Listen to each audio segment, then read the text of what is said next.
And good afternoon. Good afternoon. How are you, Flo? Hey, I'm doing fantastic today. How are you? I am fantastic. Getting over a long week of of everything, of everything, Flo. You weren't It's sick, were you? no, I was not sick. Sick and no, I was not sick at all. What I was doing most of the week is preparing new agents to enter our industry. Oh, wow. Yeah. It has been an absolute joy, but it's tiresome, So I had two classes running this week. We had the life and health course, and we had property and casualty, both running at the same time. And so we're just kind of now waiting on people to go in and take their exam. And then on the other side, we had a new class where we started doing the exam cram or the crash course, kind of whatever you want to call it. So for those people that have failed the course in the past, that they basically were people that came from doing it online. And so I mentioned it to you just through a text message to see how, and we've had success with the people that have gone back. So we had five folks, two have gone back to take the exam and they have passed it.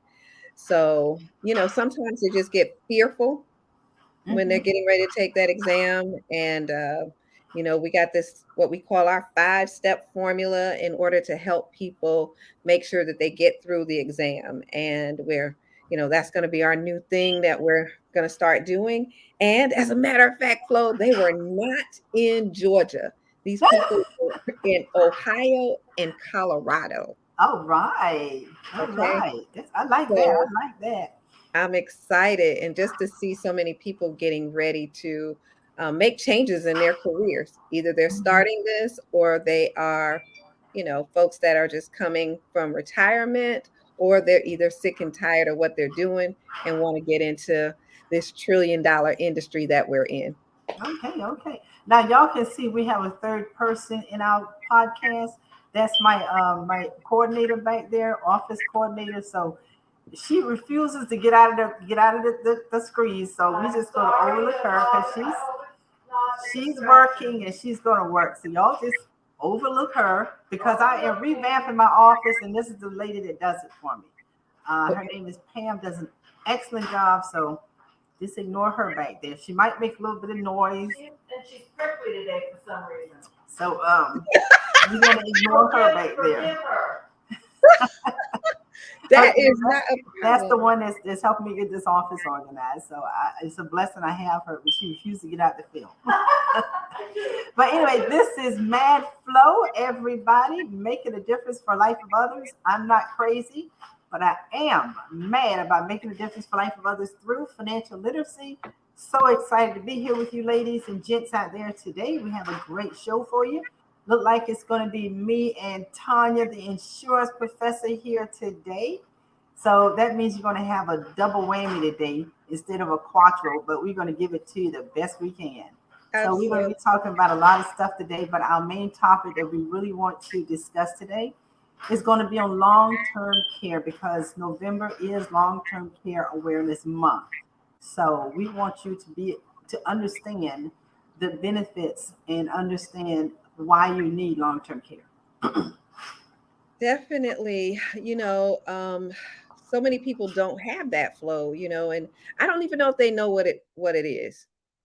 You want to kind of describe what long-term care actually is, because people don't have it, maybe because they don't know what it is. Mhm. And long term care is a type of insurance, just like life insurance. The only difference is with life insurance, when do you benefit from life insurance? Your family benefit upon your death. Woo! It's hard to say, but that's when they benefit because that's when they need it because the income has is no longer there. So there's an income replacement with life insurance. Now, when it comes to long term care insurance, totally different. And there's two ways you can get long term care insurance. You can get it as a standalone policy, which means you pay a certain amount every month or annually or semi-annually or quarterly. So you pay that amount, and basically you can pay it in a lump sum or you can pay it a premium. Now the standalone works just like if you don't use it, you lose it, which means if you've never needed to use that long-term care policy benefits and you pass away without using it, nothing goes to your family, okay? Your family does not receive any benefits from that, any death benefit or anything. So that's one way you can get long-term care.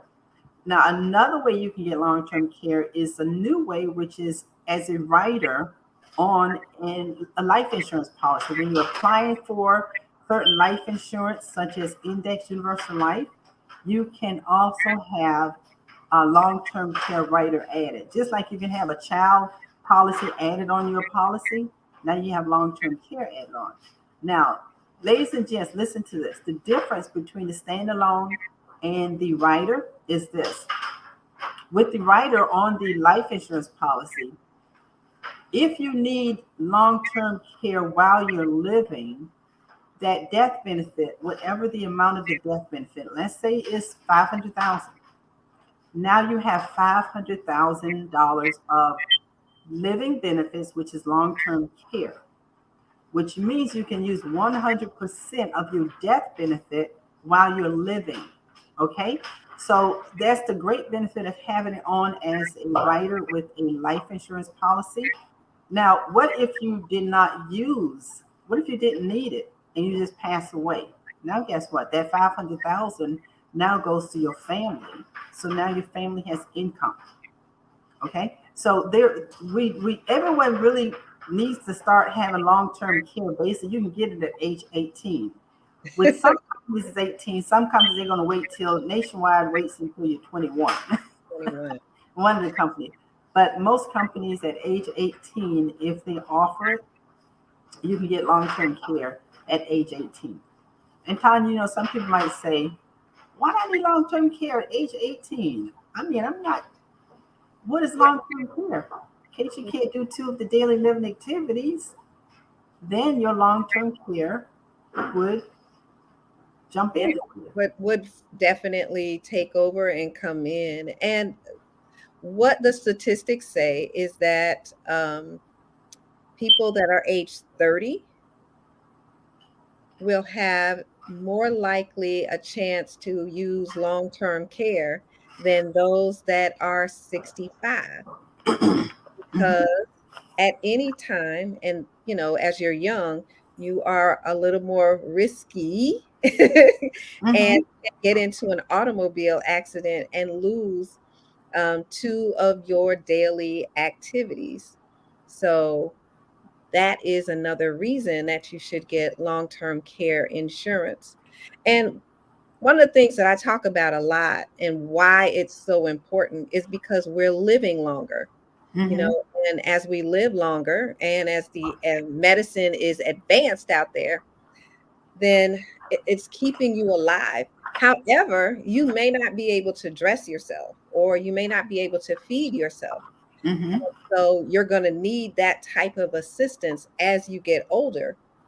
And as what I have seen in my family is that because of the age and people living longer, that our family members are still in the age of working and trying to get to the retirement stage and really can't afford to come and take care of grandma or mama, sometimes because they're still working. So after those 6 weeks that you have been in whatever capacity of not being able to take care of yourself, then you are going to need some assistance, possibly at home.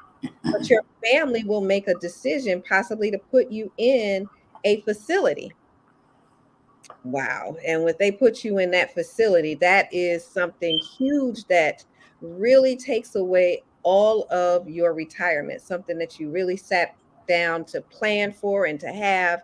And you can lose your retirement through not having long-term care in place. and that's what I've seen. And I want people to understand that you can have your life insurance, you can have your affordable health care, not affordable health care, you can have your life insurance, your health insurance, and you really do need to have long-term care insurance if you have not planned for um, older age. And if you don't have it in place, then again, you're depending on your family to take care of you. And Flo, as far as I know now, most people only have 2.5 children, right? Yeah. Where's that other half? Is the bottom half the top half? That's the part I want to know. Right. And with your 2 children that you have, who is going to take care of you? Right? So you got to look at that. If you have 2 children, now you're aged 80, your children are probably 60 to 50 at that time, and they're still not retired yet. They still have a family that they're raising, and maybe not raising, but still trying to get to that. So who's going to take care of you? They're And going to take off 6 weeks. They're going to come and take care of mama for that length of time. And now they're looking at their 80-year-old mom like, she was 50. Like, okay, aren't you going to get up, mama? mhm. So, And what about those who don't have any children and basically they still have not invested in getting long-term care? Well, I want you guys to do this out there. I want my audience to do this. I want you to start practicing with each other, your husband and wife. I want you to start practicing with each other. So when you get to that point where you need long-term care, you'll be well trained for it. So what I want you to start doing, I want you to start practicing picking up each other and putting each other on the bed. Okay? You fall out the bed, pick each other up, put it in the bed. See how hard that is. I want you to start giving each other a sponge bath. And then I want you to go on top of that. I want you to start putting each other in the bath and giving each other bath. You got to practice for this now. And I also want you to do this. I want you to practice changing adult diapers on each other. Okay? And just take and put some chocolate down there just to make it real life. But I want you to start changing your adult diapers in each other, okay? Because that's what happens when we talk about long-term care. I want you to start feeding each other. One cannot use their hand, and I want you to start feeding each other. Practice, practice, practice. You might be in your 30s or 40s right now, or 50s. I want you to start practicing for this. I want you to start practicing reminding each other of certain things that you forgot, and just start reminding each other, because that's when Alzheimer's sits in. And I want you to also practice on trying to say, I can't remember your face. Alzheimer's is setting in. They can't remember your name. So you guys, if y'all don't want to, take this kind of thing serious, go ahead and start practicing now. So when you get up to 80 years of age, you can't take care of yourself. You can't do 2 of the daily living activities, which is what? The 6 of the daily living activities. If you can't do this, bathing, continence, dressing, eating, toileting, and transferring, and you can't do 2 of those, you're in a state which we call a chronic situation, and you need long-term care assistance where someone has to come in and assist you doing these things. And guess what? Long-term care benefits has changed. At one point, you had to hire a certified nurse or someone certified to come in and take care of your mom or your dad. Now the regulations have changed. mhm, I can have my daughter to come in and pay my daughter now out of my long-term care benefits. right. So while if she has to take off from work in order to take care of me without long-term care, she's just missing work and not getting paid or having to use her sick time or her vacation time. But if I'm able to pay her out of my long-term care and she can come in my home and assist and take care of me, it's a whole lot easier on her and on the person who is the long-term care recipient. So long-term care is something we need, and this is long-term care awareness month. So get in contact with a insurance professional, and that's who you need to talk to. You can talk to me, you can talk to Tanya, or anyone else that you know that is an insurance professional that can help you in that area. And so I have long-term care, and I bought a separate policy for my husband and I. And we bought these policies when we were younger. So they were not expensive, you know. They are reasonable because we pay per quarter on these Mhm. policies. So, and paying per quarter is a whole lot different than, of course, paying monthly. And when you look at paying $146 quarterly compared to what I pay for my mom's. So, my mom, I bought her a long term care policy, but I didn't get it until she was 65, Mm. which was risky, right? But she was in excellent condition. So she was able to get a policy, didn't it wasn't bad. And I think hers started at $156. And how these work when you purchase them by themselves is that it gives you a kind of a lot like a lump sum of money. Let's say this one is $250,000. And after 90 days, if she needs it, after the 90-day elimination period, that's on the test. Those are test things. After that 90-day elimination period, then she would be able to use those benefits by having someone come in if she needs them to take care of her because we're someplace else, or it's too much for my sister and I because mom only had two children, right?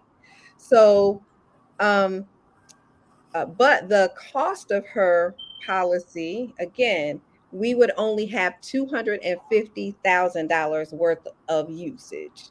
Once Mhm. that $250,000 is gone, then we're back to our pockets again. And with healthcare and getting assistance, it can get very expensive because it's something that Medicare does not cover. It again, it's something that Medicare does not cover. Cover. Okay. Long term care is something Medicare does not cover. And if you need adult daycare, if you need assistance again in your home, if you need someone to help with shopping, again, that is the long term care. If you need to be placed in a nursing home, so even if you don't have it, let's say like most people don't have long-term care,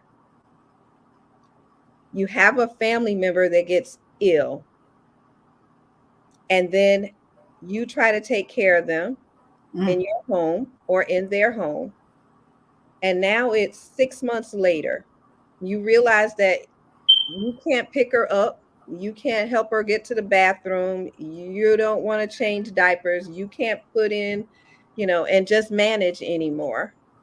So now you want to place them in a nursing home. Mhm. So what happens to the income in the nursing home? So mom has what? Social Security and her retirement, right? And between Social Security and her retirement, it may not pay all of the nursing home's costs. All right. Mhm. But they're going to take all of that. But she still has whatever bills that she has at home. The nursing home has now taken all of her retirement and all of her Social her Security. Social Security. You got to manage whatever she has at home because now she's being managed there. Now let's say that that's still not enough. Then they place your mom on Medicaid Mhm. because she still needs additional assistance. Takes all of her income because it's going to healthcare, and now they put them on Medicaid. Once she has deceased, you think that you have the house that mom left you, and now Medicaid is coming back at that home because they want to get their money for the Mhm. time that you were there. We can't outrun it, You okay? sure can't. You can't have enough money in the bank or in your retirement, unless you got millions of dollars Billions. to take Put care a of, B on there. right, to take care of long-term care and to take care of the nursing home. I don't know what that's about, but I'm telling you, I've seen it happen to the best of people, and we're not ready for it. And if you don't have long-term care, either as a standalone or in an insurance policy, you're going to be in trouble as you get older. So expect to be here till 100, but have something in place, please. Have something in place. Mm-hmm. And it's not about the issue. What if it will happen if you continue to live, rather when it will happen. Because you will eventually get to the point where your body is, our bodies are designed to what? Deteriorate. We're not designed to live forever. Our bodies are designed to deteriorate until we, pass away. So it's not if, it's when. And eventually you're gonna need it. And this is the thing, Tanya. See, when I first got to the industry, the financial industry, the first thing I did was change me and my husband's insurance policies, plans, because we had term. I had no idea about other types of life insurance. But when I first got in the industry, our company was not offering long-term care as a rider on the insurance policy.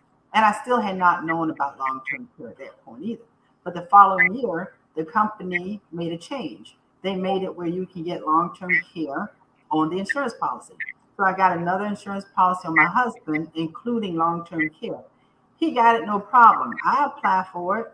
I'm denied. He's 10 years older than me. He's healthier than me. So my high blood pressure kept me from initially getting insurance. And then after that, it kept me from getting long-term care benefits. And I kept applying and I kept doing more and better things for my body, eating healthier, hula hooping, exercise, and do what I need to do to increase. So every 2 years, you can apply to have long-term care added to my insurance. So nationwide, I finally got the insurance, but could not get long-term care. Every 2 years, I was applying, I was denied. Every 2 years, I was applying, I was denied. This started in 2013. And finally, September this year, I reapplied with Transamerica for a life insurance policy and to include long-term care. I was approved. Woo! It's free, so now I have a long-term care with my husband. So I don't have to worry about it if something happens to me where I need long-term care. He has the income to basically, take care of me, and I have the same. Because I was practicing. I said, baby, fall down for me so I can pick you up. Let me see if I can pick you up. I was practicing. No, absolutely not. But I have long-term care, and it's also life insurance is going to, your health is going to determine whether you get life insurance. Your health is definitely going to determine whether you can get long-term care. Your activities, how active you are, how risky your life is, basically will also determine whether you're going to get approved for life insurance as well. Right. The younger you are, Yes. the better it is to start with life insurance and long-term care. 18 years of age, everyone should have some sort of long-term care. A small amount. If it's just have to start with 100,000, start with 100,000 at 18, and then increase it as you get older.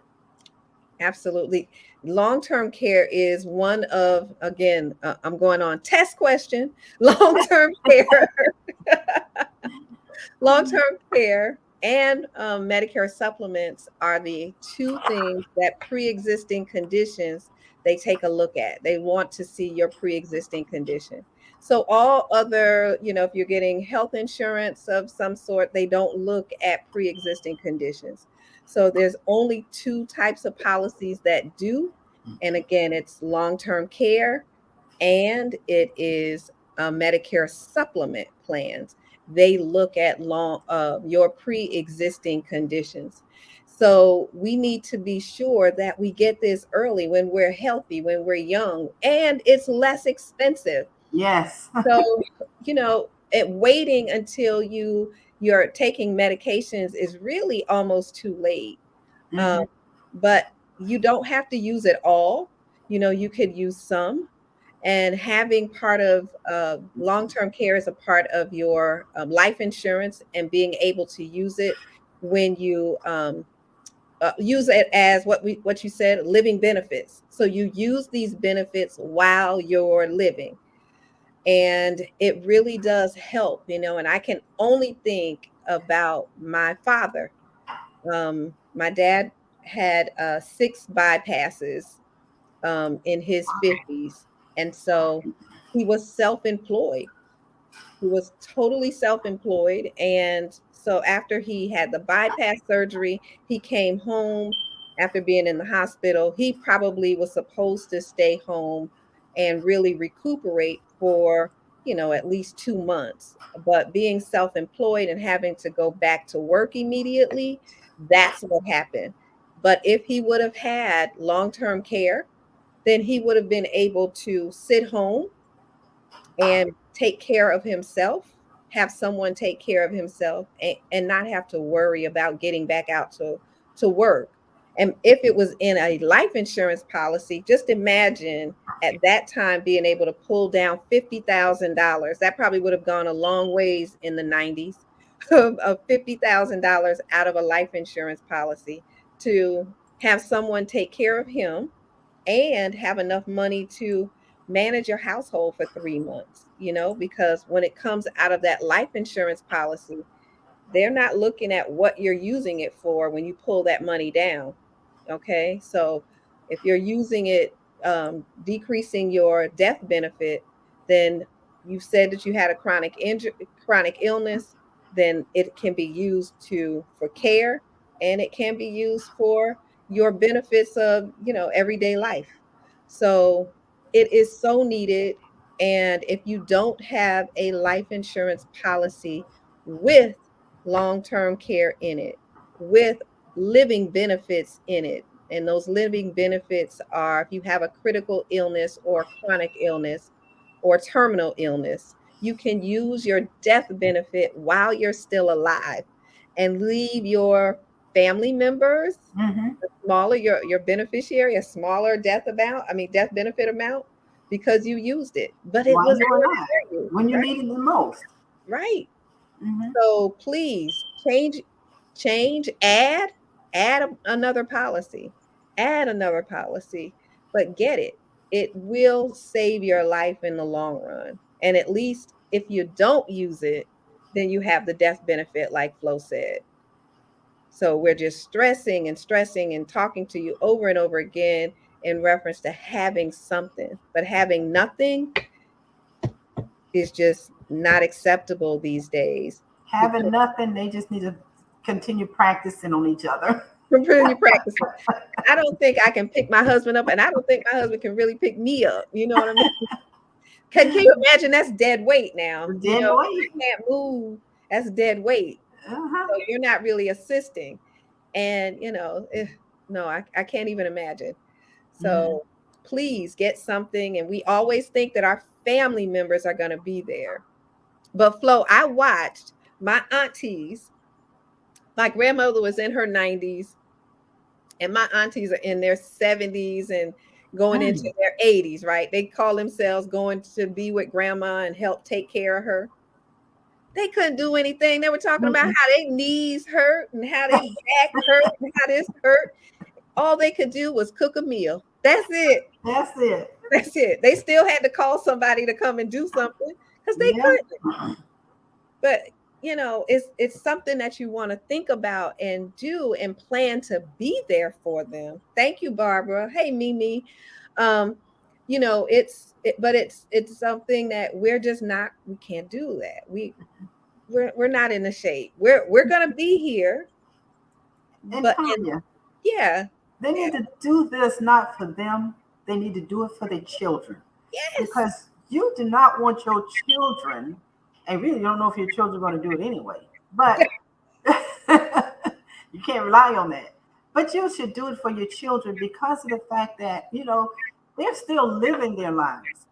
Mhm. And they're not, they have to quit work and come take care of you when you should have taken care of that a long time ago.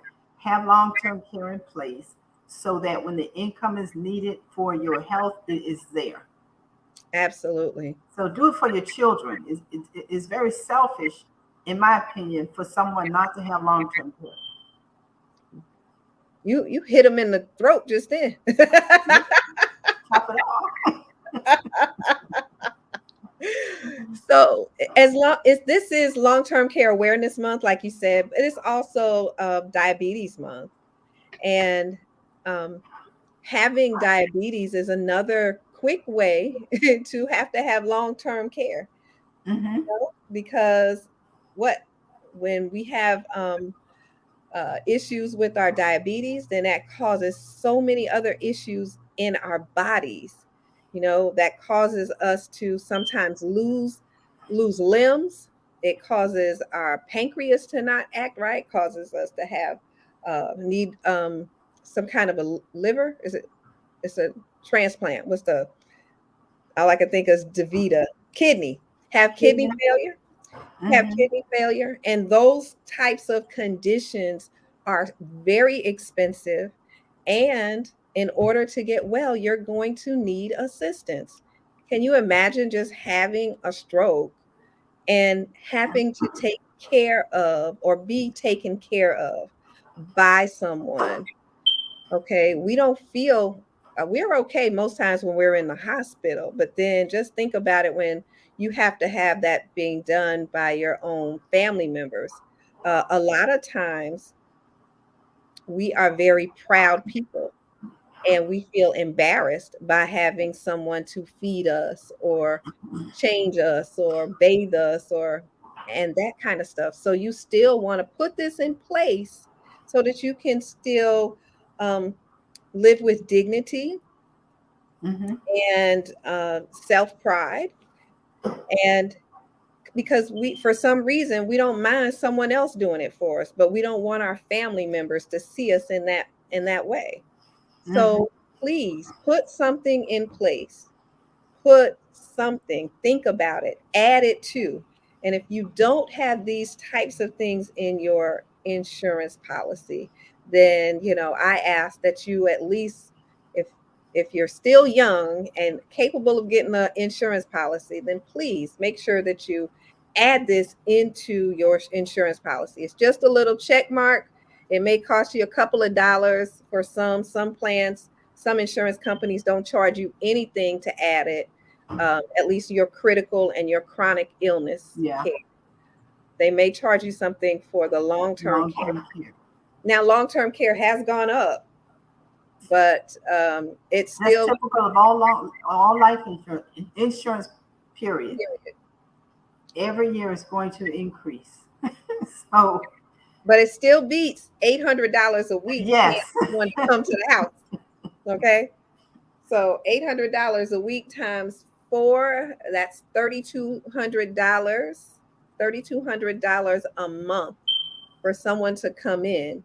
That sure wouldn't be, moms went from 156 to 169, I think is what we pay now a month. Hey, that's doggone good, Hmm. so yeah, and Barbara don't D. Hurt. that's right, Barbara. Don't just solely count on your employer plans. You are absolutely right, because that is something else. You cannot, when you leave that employer because you retired, what do you have? What do you have? I had one of my friends, she was doing a show the other day, and I was on her show, and she just talked about she was a principal at a school. She always had life insurance on her job. And even though she's not in her 60s, she retired. And she was just saying that that's all she had. And when she left her job, she had to buy insurance, and how expensive it was, Hmm. because she didn't know. She could have been paying, all of that money into her own life insurance policy instead of taking it out of her job. She said on her job she had 3 times her income.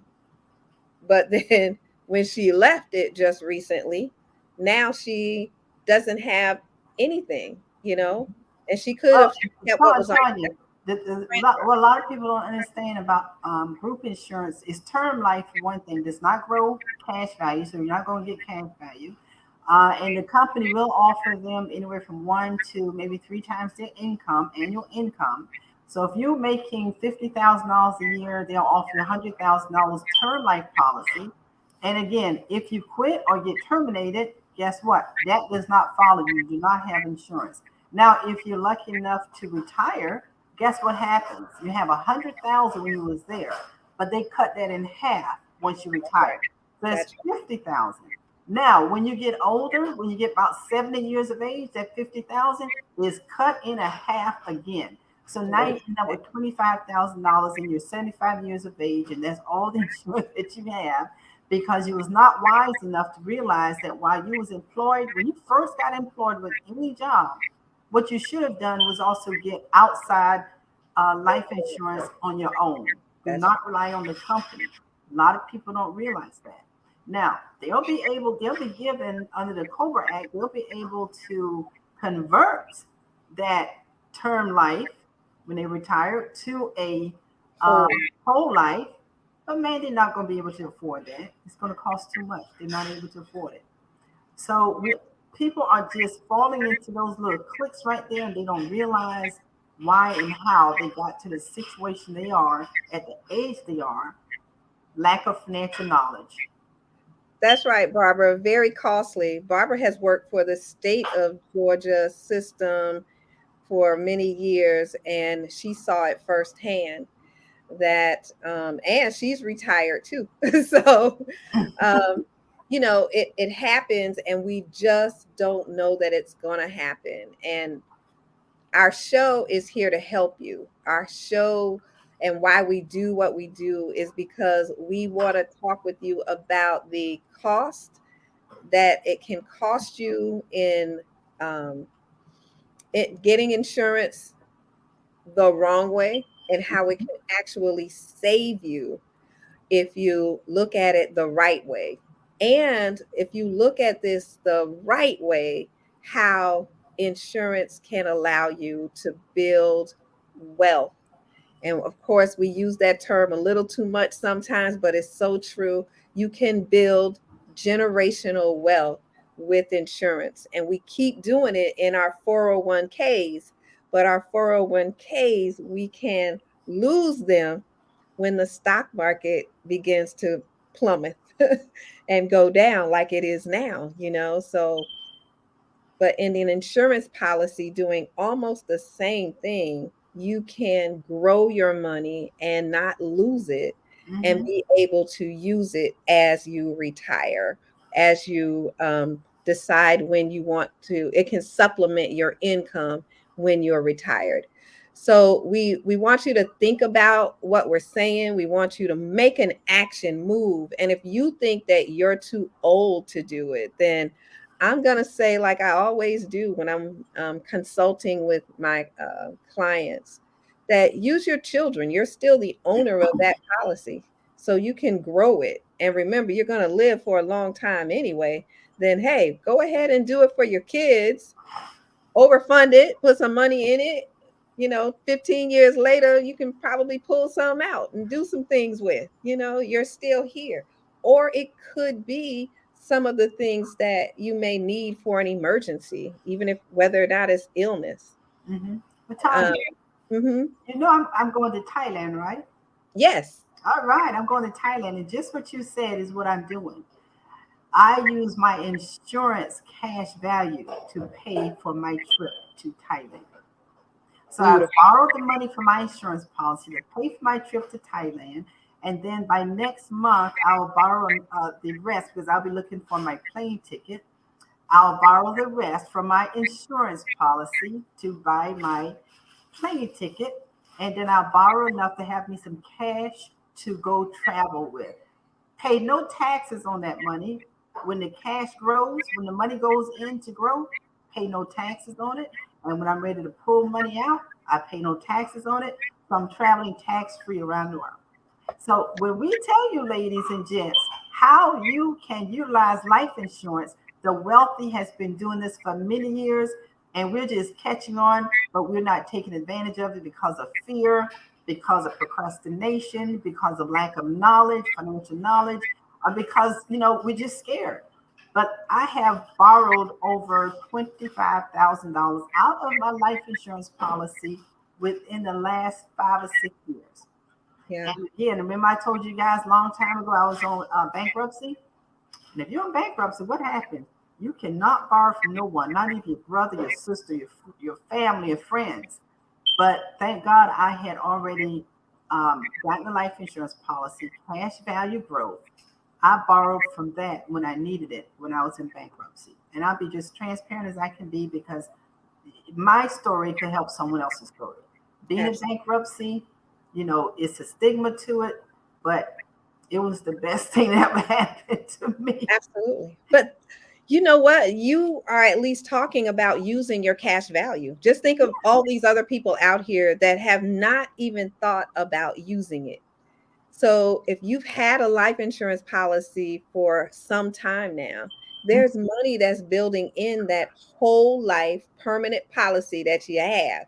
Mhm. And so if just know this, if you don't lose it, you lose. If you don't use it, you lose it. Mhm. Just understand that your beneficiary is not going to get it. They just Mhm. go back to the insurance company, right? Yeah. So you need to use it. It is part of the living benefits. It is part of what you should be doing with the cash value. Taking it out, borrow. If you don't pay it back, it's going to deduct from the death benefit. All right, that's all. It's going to And just how do you deduct. pay it back? You're probably saying, well, how do I pay this back? I'll incur another bill. No, you don't. All you do is you tell the company, have my premium that I'm paying in go towards my loan. And once that loan is paid off, your cash value is back where it started. So, and as simple as that, that's what I've been doing for the last 6 years now. Using that money, I had an emergency where my air conditioner, one of my rental properties, I had to repair that. That was $3,000. You know where I got the money? I got it from my life insurance policy. Borrowed the money, and that was paid off in less than 6 months. It was paid off. And that's So is there y'all just have to realize that the wealthy has been doing this for so many years. They understand how to take advantage of not paying taxes through life insurance, through long-term care, because long-term care, the funds that you get out of long-term care, guess what? You don't pay taxes on that money. Money goes in tax-free. You don't pay taxes on it coming out. So where's a better deal? Where is it better deal? Unless else, y'all want to keep practicing, picking up each other, changing the reminding each other about whatever. Keep practicing. Other than that, listen to what me and Tony is trying to tell you. Long-term care. This is long-term care awareness month. We want you guys to be aware. Do what you need to do and do what you got to do, but do it for your children. Stop being selfish. You are so right, Flo. So this is November again, long-term care awareness month. This is also the month of Thanksgiving, and this is also what everybody seems to be talking about, this Black Friday.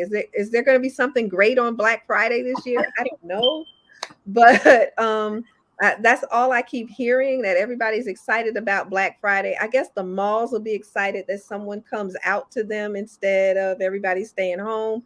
No, they're staying home. They're online. They don't stay home. They online. They're still Okay. spending. So whatever, you all have a wonderful holiday. That's what we want to tell you, that this is we've been cooped up for the past 2 years, right, with COVID. And so prayerfully, you all are able to enjoy some time with your family during this Thanksgiving. Let us all be thankful for the life that we have, the health that we have, and that God is allowing us to still be here on the earth.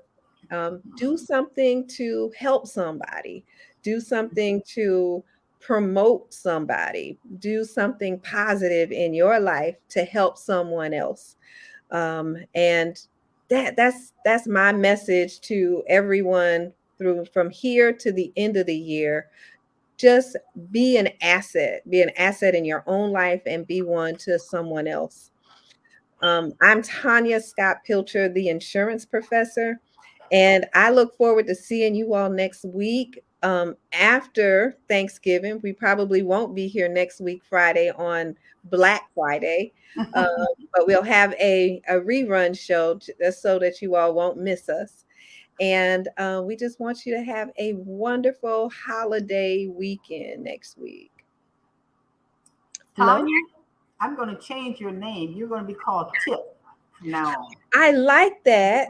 I do. I just couldn't make it, kind of flow. That's Tip. it. I like Tip. Put Tip up there from now on. You can put under the bottom where it stands, but I like that Tip. This is Mad Flow, ladies and gents. I am not crazy, but I am mad about making a difference for life for others through financial literacy. This is what we do here. We try to get you informed enough where you can make better financial decisions. Now, if anyone out there does not take our advice and go ahead and get that long-term care, I want you to make sure that you practice. Sponge bath, picking each other up, changing your adult diapers. Make sure you're doing that. Feeding each other. So make sure you're reminding each other. So if you're not taking our advice, practice. We will see y'all on the next show. Tanya, it was great being with you, girl. All right. Have a good one. Bye.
like that.